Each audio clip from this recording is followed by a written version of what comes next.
اعوذ باللہ من الشیطان الرجیم، بسم اللہ الرحمن الرحیم۔ رب اشرح لی صدری ویسر لی امری واحلل عقدۃ من لسانی یفقهوا قولی یا رب العالمین۔ اللہم صلی علی محمد وعلی آل محمد کما صلیت علی ابراہیم وعلی آل ابراہیم انک حمید مجید۔ اللہم بارک علی محمد وعلی آل محمد کما بارکت علی ابراہیم وعلی آل ابراہیم انک حمید مجید۔ سب کو السلام علیکم ورحمۃ اللہ وبرکاتہ۔ امید کرتی ہوں سب کے روزے اچھے گزر رہے ہیں، اور آج تو جمعے کا دن ہے، جمعے کا روزہ ہے، اور سب لوگ دعا میں خاص خیال رکھیے گا ہمارے لیے اور اس امت کے لیے بھی۔ اور ہم لوگوں نے کل دیکھا تھا کیسے انسان دنیا میں نکلتا ہے، یعنی کہ گھر کے باہر جب اپنے دروازے کے باہر نکلتا ہے، جب وہ دعا پڑھ لیتا ہے تو فرشتے اس کی حفاظت کے لیے آ جاتے ہیں۔ کیا آپ لوگ سوچئے، اگر ہم لوگ باہر نکل رہے ہیں اور ہم نے دعا بھی پڑھ لی، اذکار بھی پڑھ لیا الحمدللہ، اور ہم جب باہر نکل رہے ہیں ہماری نیت ہی بری ہو، تو ہماری نیت ہی بری ہو، جب باہر نکل رہے ہیں کسی کی لڑائی جھگڑا کرانا، کسی سے گالی گلوچ کرنا، تو کیا ہمارے ساتھ وہ فرشتے رہیں گے؟ سوچئے، ہم دعا اور اذکار کیوں پڑھتے ہیں؟ ہم دعا اور اذکار پڑھتے ہی اس لیے تاکہ وہ ہمارے دلوں کو بدل لے، کیونکہ ہم دعا اور اذکار صرف ہماری زبان سے نہیں پڑھتے، بلکہ ہم اسے دل سے پڑھنا چاہیے تاکہ ہماری نیتیں خالص اللہ کے لیے ہو جائے۔ تو اس طرح جب ہم لوگ باہر نکلتے ہیں، دعا بھی پڑھ لی، اذکار بھی پڑھ لی، لیکن نیت ہی بری ہو، تو اس دعا کا کیا فائدہ ہوا؟ تو اس طرح میں نے کل آپ لوگوں کو مثال بھی دی تھی عمر بن خطاب رضی اللہ عنہ کی، کہ وہ جو کرتے تھے، جو پڑھتے تھے، اس پہ جیتے تھے۔ انہوں نے اس سب چیزوں کو عمل میں لایا اور انہوں نے اسی پر اپنی زندگی گزاری ہے۔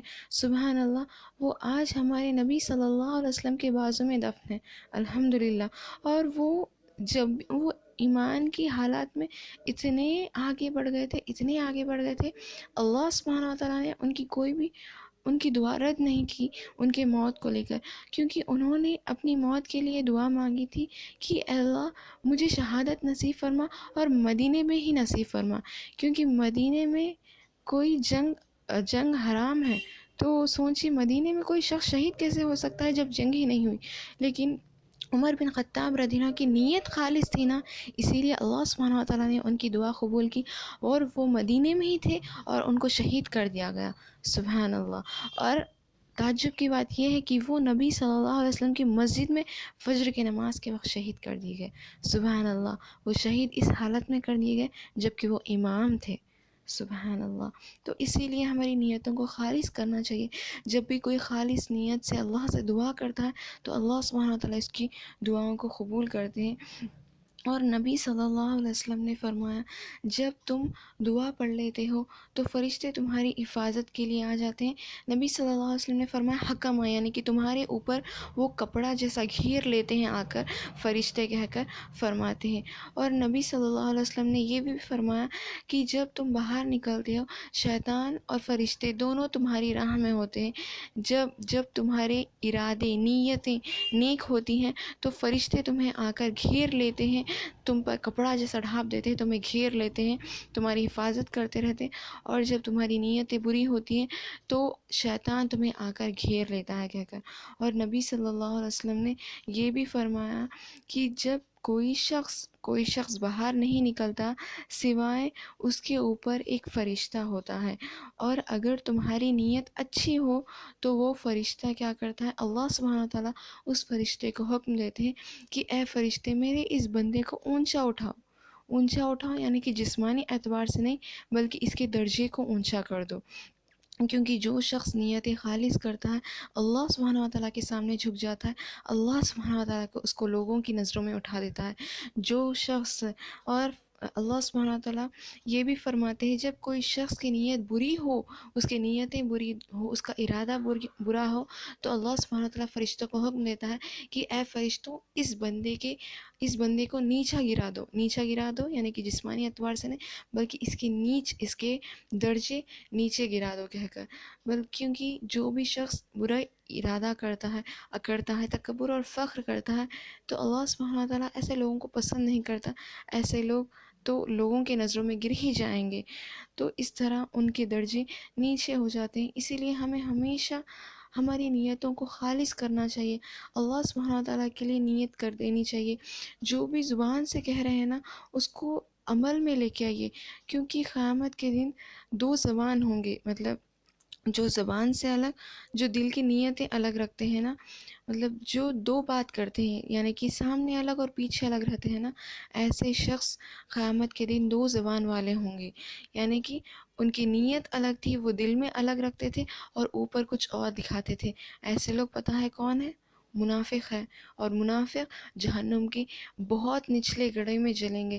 اس لیے یاد رکھیے، جو دعائیں آپ لوگ پڑھ رہے ہیں، جو بھی آپ لوگ کر رہے ہیں، صرف اس کو دل میں ہی، دل سے مت کہیے، صرف زبان سے مت کہیے، بلکہ اس کو دل سے عمل کرنے کی کوشش کریے گا۔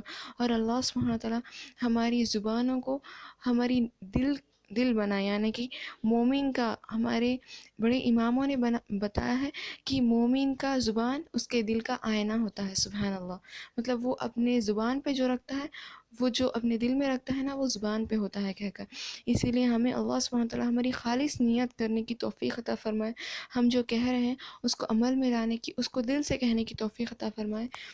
اور اس رمضان کے پاک مہینے میں اپنی نیتوں کو خالص کر لیجئے، ورنہ ہمارا اس روزے کا، اس قیام، اس صیام کا کوئی فائدہ نہیں ہوگا جب ہم ہماری نیتیں خالص نہیں کر لیں گے۔ تو کوشش کریے گا خالص کر لیں اپنی نیتوں کو۔ السلام علیکم ورحمۃ اللہ وبرکاتہ۔ اللہ سبحانہ تعالیٰ ہمیں اچھی نیتیں عطا کرے، خالص نیتیں عطا کرے، کیونکہ جب ہم دوسروں کا اچھا چاہتے ہیں تو ہماری زندگیوں میں خود اللہ سبحانہ تعالیٰ اچھائیاں لاتے ہیں۔ جب ہم دوسروں کی زندگی میں زہر گھولتے ہیں، برا چاہتے ہیں، تو وہ خود بخود زہر ہمارے گھر میں بھی تیار ہوتا ہے، کیونکہ جو اللہ سبحانہ تعالیٰ نے فرمایا، جو بھی نبی صلی اللہ علیہ وسلم نے فرمایا، جو بھی لوگوں کی زندگی میں آسانی پیدا کرتا ہے، اللہ سبحانہ تعالیٰ اس کی زندگی میں آسانی پیدا کرتا ہے۔ جو بھی لوگوں کی زندگی میں برائی مشکلات پیدا کرتا ہے، تو وہ تو اپنے ہاتھوں کی کمائی پاتا ہے، کیونکہ جو بوتا ہے وہ پاتا ہے۔ جو اس نے برائی دوسروں کی زندگی میں گھولی ہے، اس کی زندگی میں خود ایک برائی تیار رہتی ہے۔ اس لیے کوشش کریے گا اپنی نیتوں کو خالص کرنے کی، اچھی نیتیں رکھنے کی، اور جو بھی کرے اللہ سبحانہ تعالیٰ کے لیے کرنے کی۔ اللہ سبحانہ تعالیٰ ہمیں خالص نیت عطا کرے۔ آمین، اللہم آمین۔